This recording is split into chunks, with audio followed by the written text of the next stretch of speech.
Chapter 13. Satoru was asleep with Azrael in bed after their passionate night when they both suddenly heard a loud explosion and woke up to hear the commotion. Satoru, I hate having to be a morning person. Azrael, sleep is surprisingly addicting. You could just ignore it like an alarm clock. I can take care of it.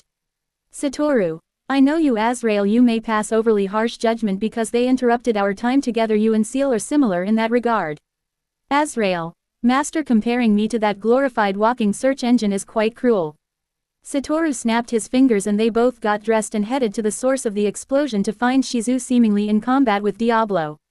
Shizu, I've been sensing a dark presence for a while. I never imagined it would be you. Diablo, I see you've gotten stronger than you were back then. How interesting.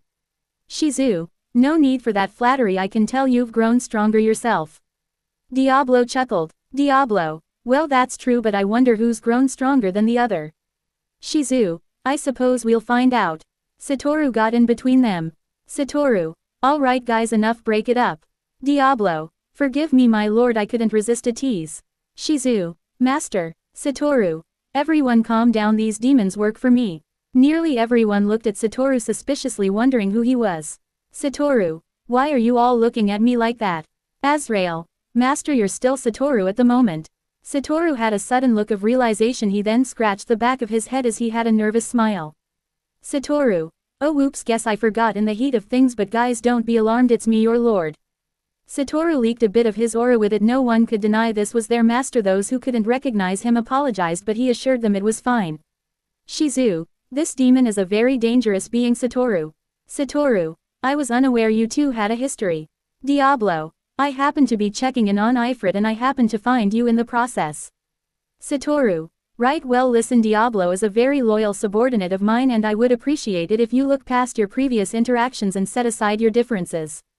Diablo shivered with pleasure knowing his master trusted him. Shizu, I don't trust him in the least, but if you think it best I'll keep my peace, but no, I'll be watching you. Noir. Diablo, my master was so generous to grant me the name Diablo, I would appreciate it if you used it. Shizu glared at the smirking Diablo's passive aggression. Satoru sighed. Satoru, great, because there wasn't enough bad blood between Seal and Azrael. Speaking of which, where is Seal? I haven't seen her in a while. Azrael, oh, if I had to guess, she's probably off somewhere finding a great place to be angry after I let her realize my victory last night. Satoru, I really wish you wouldn't call it that. Shizu, so are you gonna stay like that for a while? Satoru, why not? If anything, it'll be a fun new experience, but make sure to let everyone know it's me, though their reactions would be fun. Shizu, I see, well, it's nice seeing this version of you regardless. Satoru blushed. He didn't expect his old form to be complimented. Satoru, thanks, but it really isn't anything. Shizu, I'm afraid I have to disagree. I like it and I'm glad I got to see this form of yours. Satoru, come on, cut it out. Azrael, oh how cute, master is getting flustered. Satoru, I'm not, shut up. Azrael giggled. Satoru, back to the topic at hand. I think I should find Seal and try to calm her down before she. Satoru was cut off as a blur of bluish silver zoomed right by him and tackled Azrael. Satoru, does something like that? Satoru said as he looked a bit exasperated. Azrael, oh, are you done sulking now? Seal, you gluttonous little slut, I'll kill you. Azrael, what? Don't tell me your unlimited wisdom didn't expect this. Azrael said as she kicked Seal off of her in the stomach, sending her back a bit. Azrael, I don't know why you're so upset. You got to do him before me. It's not my fault you couldn't see the bigger picture. Seal, how could I when you use that stupid ability, you cheating bitch? Azrael, it's the only way I could keep up with you, you fucking geek. They argued as they continued fighting. Shizu, should we stop them? Satoru, I've learned that letting them fight it out is all a part of the healing process. Besides, they're fighting in the air so they won't damage anything. It's best to leave them be. Satoru said this as they caused another explosion. Satoru, besides, there are less trivial matters to take care of. Satoru said as he began walking off to leave Seal and Azrael to their own devices. These fights of theirs were becoming a common occurrence. Some of the citizens began to simply watch and enjoy while rooting for their preferred favorite to win. This fight of theirs went on for 5 hours. Satoru peered over the both of them as they were once again in a familiar scene of being exhausted lying on the floor. Satoru, are you two finished? Seal, for the moment. Master. Azrael, only because. Seal seems to be getting tired. They both said out of breath. Satoru, Good, because I've got more work for you both to do. Developments hit a block in understanding that needs CL's assistance and the troops aren't progressing as much as I'd like them to, so best to get to it.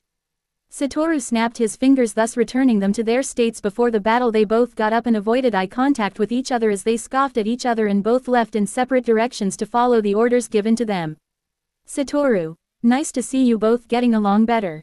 Satoru went to give Veldora and Milam their dinner as they seemed to prefer it when he brought it to them. He believed they deserved the treat as they were on good behavior today. He knew they would recognize him, so he didn't bother to change his form. Satoru. Hey guys, guess who brought dinner? Veldora. Ah, Rimuru, just in time. The cocky, strong and more favored side character is finally battling the main villain. I can't wait to see him win. That'll go perfectly with this meal. Satoru. How do you know he'll win? Veldora. He said he'd win, so I'm sure he will. Satoru. Alright, hey, have you seen Milam? Veldora. She's been held up in the other room for a while watching the anime Azrael wanted her to see, but she's been awfully quiet since. Satoru. Guess I'll go check on her. Satoru entered the other room to find Milam watching the credits of an anime she just finished. Satoru. Hey, your big brother brought you dinner. Milam was unresponsive. Satoru. Hey Milam, are you alright? It's me, you know. Milam. Oh hey big brother, don't worry, naturally I could recognize it's you even when you changed form. Milam laughed, but it seemed less confident than her usual laugh. Satoru. Hey, are you alright? Your face seems a bit red. Milam. Oh, I just finished the anime Azrael told me to watch in exchange for losing to her. Satoru. Oh well, which one was it? Milam handed her Satoru the copy, and the moment he recognized it his face immediately changed as his eyes widened at Azrael's choice. Satoru. Oh no. Satoru. Azrael, why? Satoru put his hands on Milam's shoulders in a serious tone. Satoru. How much of it did you watch? Milam. All of it, OVAs included. Why? Satoru. Then I'm too late, I'm so sorry Milam. Milam. What, I didn't hate it. Milam said with a slightly red face. Satoru. Azrael, what have you done? Look, from now on if Azrael gives you a recommendation ask me if it's okay, alright? Milam. Well, if big brother says so. Satoru. Azrael, I'm going to have to make you pay for this. As a few days passed, Rimuru eventually returned to his form as a blue-haired boy, but decided not to write off his first form. As usual, the Charybdis Chryses came to Tempest after getting informed by Trainee's sister. Rimuru held a meeting about what to do about it, though he would be lying if he said he was genuinely paying attention. Shuna. Lord Rimuru, what should we do? Rimuru. Well, I'm honestly not worried, it can be wiped out with ease. Milam chuckled. Milam. You're right big brother, because that stupid fish is no match for a demon lord. I'll obliterate Charybdis just for you big brother. Rimuru. Not a bad idea. Shion. I'm sorry, but we can't allow you to. This is our town and therefore our problem. Milam. Really, but I'm his little sister. Shuna. Shion's right, we can't rely on you for everything just because you have close ties with Lord Rimuru. Milam looked a bit depressed that she couldn't fight and show off to her big brother. Rimuru. Shion, Shuna. Rimuru's aura became slightly more serious. Rimuru. I'm afraid that's not your call. The atmosphere became thick enough to cut with a knife. Both Shion and Shuna seemed a bit regretful of their words. Rimuru calmed down. Rimuru. In any case, I think it best to save my best for last. For now I request that you hold off. Can you do that for me? Rimuru said this with a warm smile that made Milam blush. Milam. Of course big brother, anything for you. Rimuru. You're so sweet. Now I could easily have this thing wiped out, but I think I'll let you guys show how much stronger you've got and think of Charybdis as a test of your strength, so do your best out there, and if it seems like you guys can't win, I'll interfere. Either way, Charybdis will be defeated.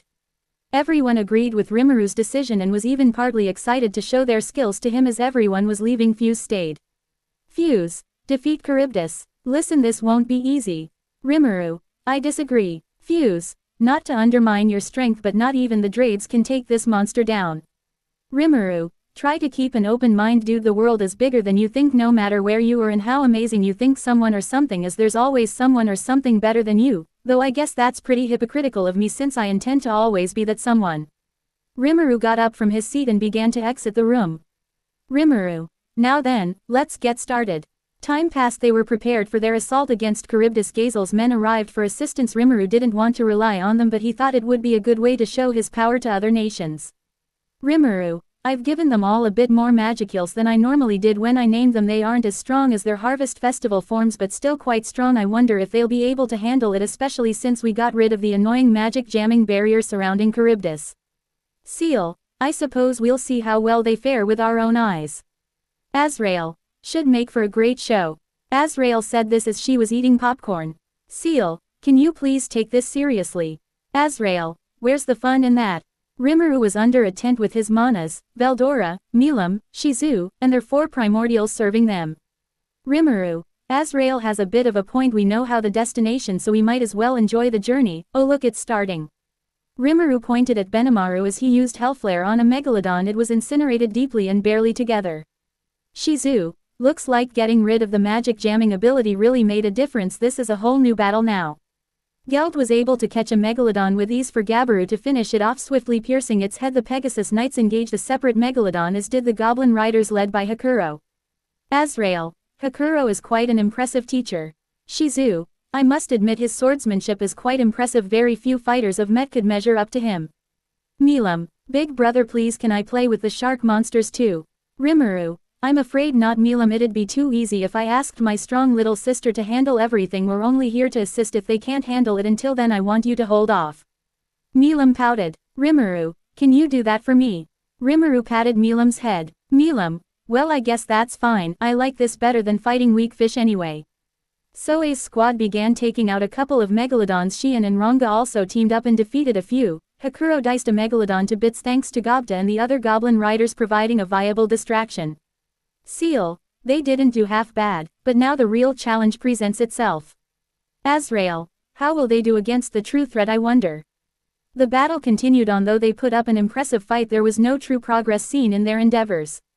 Seal, it seems this is as far as they can go. Azrael, still they put up a great fight. I'm honestly proud. Rimuru, I guess it's time to intervene, inform everyone to fall back. It's time to finish this. Veldora, oh brother, please allow me to finish it off, please. Rimuru, well I guess since you've been on a pretty good behavior for a while I suppose it wouldn't hurt. Milam, hubbut big brother, that's not fair. I want to destroy it. Veldora, fear not Milam, I have thought of a genius way to finish it off. Veldora huddled with Rimuru and Milam. Rimuru, what? No, that's embarrassing. You can't drag me into this. Both Milam and Veldora bowed their heads and made their hands in a pleading position as they begged Rimuru to go along with it. Rimuru, fine, just this once. Veldora, yes Azrael, take a picture, it'll be great. Azrael, already on it. I think I know what you guys are up to. Seal, everyone has gotten a good enough distance away. Veldora, alright, I'd say this is a good spot. Milam, come on and make sure you take it seriously. Milam grabbed Rimuru's wrist and dragged him along. Rimuru, yeah, I know. Seal, don't forget to catch him. Seal, understood master. As all 3 of them took a position on the hill, they all took the same familiar stance and hand motions as they recited these familiar words. Rimuru, Veldora, Milam, Kaaa Mihaa Mihaa. With that, Charybdis was destroyed and Phobio came flying out. Seal caught him and once she was close enough to the ground dropped him, after which she severed Charybdis' core from his body, after which she stored it in imaginary space. Rimuru, nice work, Seal. Seal had quite the smug look on her face as she smirked at Azrael, who merely rolled her eyes with a sour expression in response. Rimuru was interrogated on what happened by the Captain Pegasus Knights, to which Rimuru gave the simple truth behind what happened. Naturally he took it as a joke and encouraged Rimuru to use such a powerful weapon at the start of the battle. As they Pegasus Knights took their leave, Phobio began to wake up. Phobio, what the, where am I, and what the heck happened? Rimuru, take a minute to try and jog your memory. Phobio began apologizing for his actions and explaining what happened, though Rimuru knew exactly who was behind it but naturally pretended not to know. Eventually the focus shifted back to Phobio. Phobio, regardless of whoever's scheme, it was what happened as my own responsibility. It's not Demon Lord Carrion's fault, so please take my life and leave him out of this. Rimuru simply walked away from Phobio. Everyone joined him. Phobio, why aren't you going to take my life for what I did? Rimuru stopped where he was. Rimuru, I already told you, insignificant ants are of no consequence to me. Do whatever you want. If you feel so guilty you can take your own life if you wish, but I see no reason to do such a thing myself. After all your actions did is slightly inconvenience me. Rimuru turned his head to face him.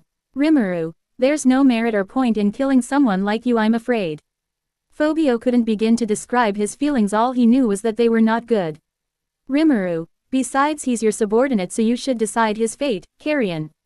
Milam, yeah, guess we should know if it's okay with you. Carrion, Hussa, you both knew I was here, quite impressive that someone who's not a demon lord could find that out. Milam, as expected of my big brother. Carrion, hey, thanks for taking a blind eye to my foolish servant's actions. Rimuru, no need to thank me, I mean you said it yourself, a foolish servant is all he really is, so no reason to senselessly spill blood in my forest. Carrion got a good look at Rimuru. Carrion, so you're the so-called boy of the forest that defeated Gelmund. Rimuru, got that right, hope you don't have a problem with that, for your sake. Rimuru's allies became a bit more tense. Carrion simply smirked at Rimuru's bold words. Carrion, I'll pass. He then turned to look at Phobio. Carrion, get up. Phobio, yes sir. Carrion then walked over to him and slammed him back on the ground. Carrion, sorry about that, my subordinate got carried away and it's my fault for not keeping a closer eye on him, please forgive him. Rimuru, happens to the best of us, but do make sure to keep people like him on a tighter leash. I may not be as forgiving if something like this happens too often in my forest. Carrion, thank you, I'll owe you one. If anything comes up in the future you can count on me. Rimuru, well, formal treaty between our nations would be a great start.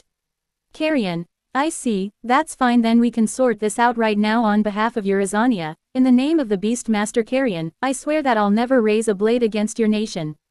Rimuru, then on behalf of the Jura Tempest Empire, in the name of the boy of the forest Rimuru Tempest, I swear that I'll never raise a blade against your nation as well. Carrion chuckled as he picked up a bleeding Phobio. Carrion, quite the interesting older brother you have there. Milam, maybe I should have tried to act first. Milam pouted. Milam, hey, he's my big brother, we had a deal, so back off. Carrion, we're bound to meet again soon. Rimuru. Rimuru, until then. Carrion. With one final smirk, Carrion warped away. Rimuru, well, that's one more mission accomplished, now on to the next. To be continued.